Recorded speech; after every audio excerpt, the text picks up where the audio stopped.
ये प्रजातंत्र की सबसे बड़ी हार है कि जिस व्यक्ति के पास जनता का आशीर्वाद ना हो, जिस व्यक्ति को जनता ने नकार दिया हो और वो प्रशासन का, सरकार का दुरुपयोग करते हुए सरकार के बनाए हुए कायदे कानून के ऊपर हम अपनी आने वाली पीढ़ियों को क्या शिक्षा देना चाहते हैं, क्या विचार रखते हैं, हम उसके अगेंस्ट में जाके सिर्फ सत्ता के घमंड के अंदर उन अधिकारियों को दबा दबा के जो ये उद्घाटन के काम करते जा रहे हैं। किसी दिन हमने अपना आवाज उठा दी तो उन अधिकारियों पे गाज पड़ेगी। मैं हमारी शराफत रखा, हाँ, बुढ़ानिया साहब एक विधायक के रूप में और मैं एक सांसद के रूप में, ये जो आप प्रथा चला रहे हो इसको रोकिए। ये अफर फड़ार जो है ना, बस आप चुनाव तक की हो रहे। पंचायती राज चुनाव में कांग्रेस मुट्ठी बंद होकर मजबूती से चुनाव लड़ेगी, कर इनका सूपड़ा साफ करेंगे लोकसभा के अंदर। जब मैं 2014 में गया था, एक युवा होने के नाते शिक्षा घर वालों ने सही पद दी और पद जब संभाला तो मुझे एक ही बात समझ में आई थी कि जो पद लेकर हम चलते हैं, जो जिम्मेदारी हमें मिलती है, चुनाव में वोट कम मिलते हैं, वोट ज्यादा मिलते हैं, इसके बारे में मैं चर्चा नहीं करना चाहूंगा। पर जब एक बार पद ग्रहण कर लिया, चाहे विधायक के रूप में बुढ़ाने जी बैठे, मैं हूं सांसद के रूप में, तो 22 लाख सांसद के रूप में 22 लाख वोटर से 22 लाख का मैं सांसद हूं। किसी मेरे व्यक्तियों के को मैं छटनी नहीं करना चाहता। समाज को एकता में बांधने का, भाईचारा बना रहे और विकास के पथ पर चलकर इस चूरू लोकसभा को आगे बढ़ाने का सबसे बड़ी जिम्मेदारी हम लोगों पर है। उसी को निभाने के फर्ज ऊपर हम आगे पथ पर चले। और राजनीति के अंदर अब जब पद लेके बैठ जाते हो तो राजनीति दायों हाथ है और विकास बायों हाथ है। एक समय पर आदमी एक ही कहानी देख सकेगा, तो इनने देख सके जो विकास को काम कराओगे, और या फिर तेरी मेरी करेगो, पत्थर लगा तो हांडेगो, तो इन्हें देख सके। दोनों कहानी आप एक सती को नहीं देख सको।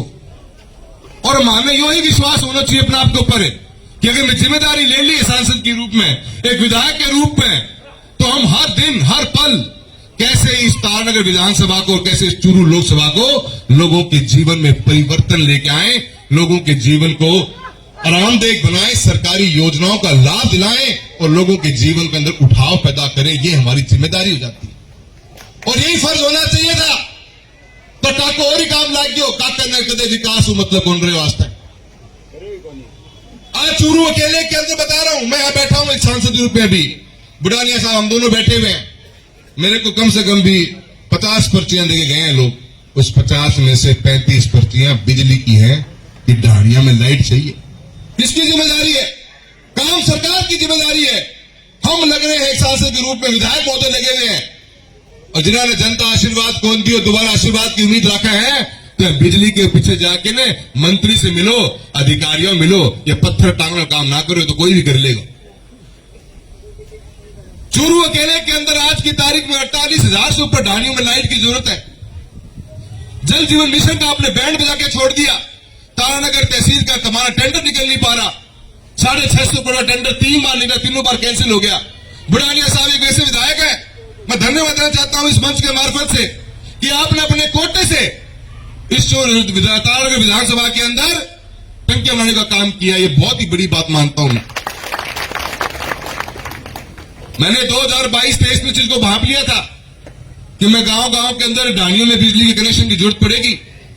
हमने बुढ़ाना साहब 2022-23 में अपने सर्वे करवा लिया। हर एरियन के ब्लॉक के लेवल के ऊपर लोगों से निवेदन किया कि भी आप अपनी पर्चियां देके जाइए, किसको चाहिए।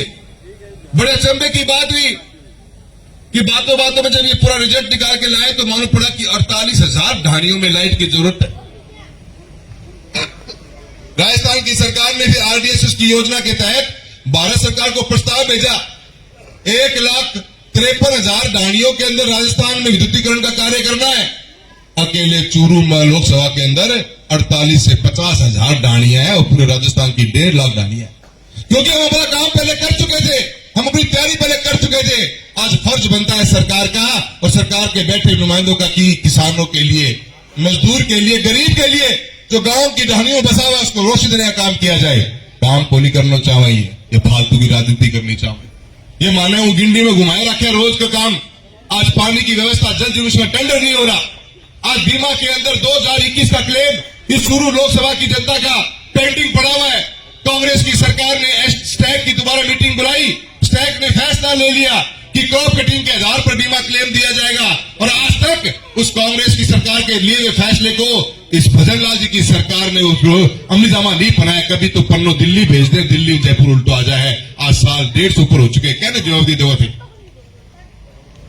2023-24 को मारो रबी को क्लेम मारो, ई बायो 1.5 साल बाद में खरीद को आज तक को नहीं आयो। हमारी सारी शिकायतें पेंडिंग पड़ी है स्टेट गवर्नमेंट के पास में, और स्टेट गवर्नमेंट ने पूरे राजस्थान के अलग अलग जिलों की शिकायतें सुन ली, पर चूरू की आज तक सुनी को नहीं है। बीमा के अंदर क्या हालत कर दी हमारी, बीमा के अंदर क्रॉप कटिंग हुआ करती थी, रेवेन्यू बोर्ड अजमेर दिया करता था पर्चा कि वहां जाके गांव में आपको क्रॉप कटिंग करनी है। एक फसल के हमारे 4 सैंपल होते हैं, चारों सैंपलों की जो क्रॉप कटिंग का पट्टा था वो रेवेन्यू बोर्ड अजमेर दिया करता था।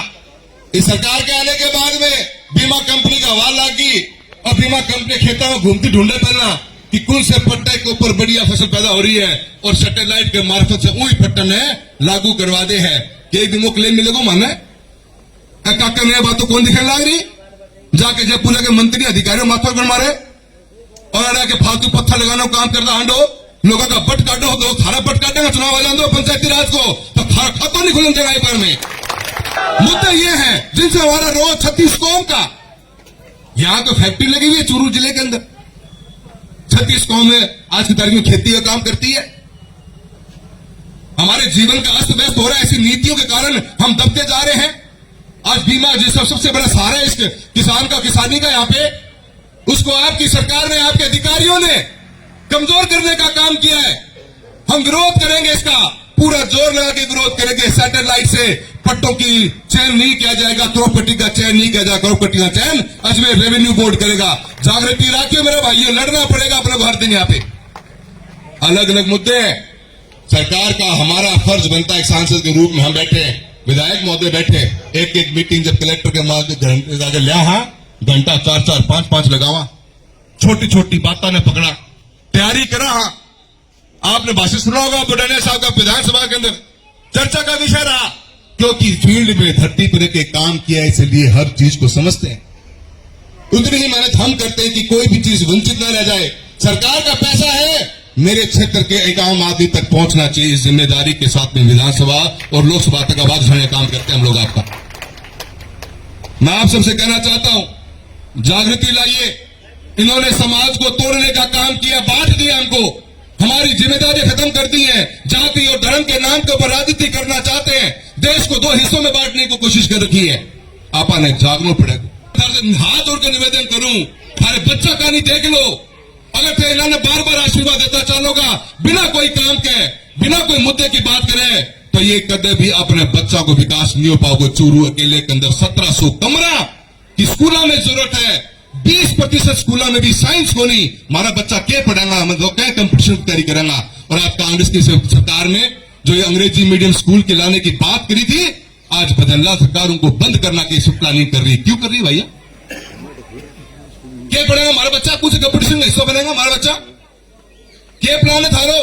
बताओ जनता ने, सरकारी नौकरी है कौनी? बड़ी बड़ी बात मार के झूठ बोलकर वोटों लोगों वोट ले लिया। डबल इंजन फेल हो रही है, इनको मैं थाने बता रही हूं। कोई काम को इंजन कोई बच्चे, सारा मुद्दा हमारा रोज की मैं लड़ के थक लिया। न जल जीवन में मिशन में टूटे हुए पानी पहुंच पा रहे हैं, न बच्चा ने स्कूल के अंदर कमरा मिल पा रहे हैं, न ये बिजली ढाणियां दे पा रहे हैं। आज किसान की बीमा के ऊपर खत्म करके छोड़ दी बीमा योजना के अंदर।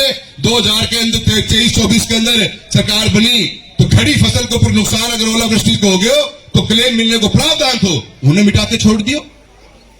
और आज सैटेलाइट से क्रॉप कटिंग का सैंपल अगर जमीन आवंटन करने लग जाएगा तो पर क्या क्लेम मिलेगा? खत्म क्लेम फिर मारो। और एक चीज दफा हो नहीं देगा।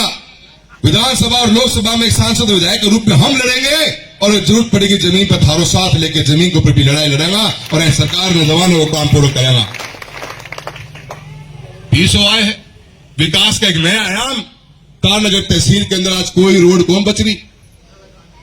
तारानगर से राजगढ़, तारानगर से सरदार साहब, पहले बन गई थी वो बुढ़ाने जी के टाइम के ऊपर। बहुत ही बेहतरीन अपना तारनगर चूरू और तारनगर से सावा की रोड बनी। अपन CRIF में तारनगर से हरियाणा की सड़क बनवाई अपन ने, सड़कों का जाल बिछा। आज तारनगर में मात्र एक सड़क है जो सड़क बनाने योग्य है। मैं उम्मीद कर रहा था कि हम बजट में किन दिखेगो। सरकारें आएंगी जाएंगी, विकास बोलता रहेगा और विकास के नाम पे लोग आपको याद करते रहेंगे। यही मैंने सीखा मेरे पिता श्री राम सिंह कसवां जी से।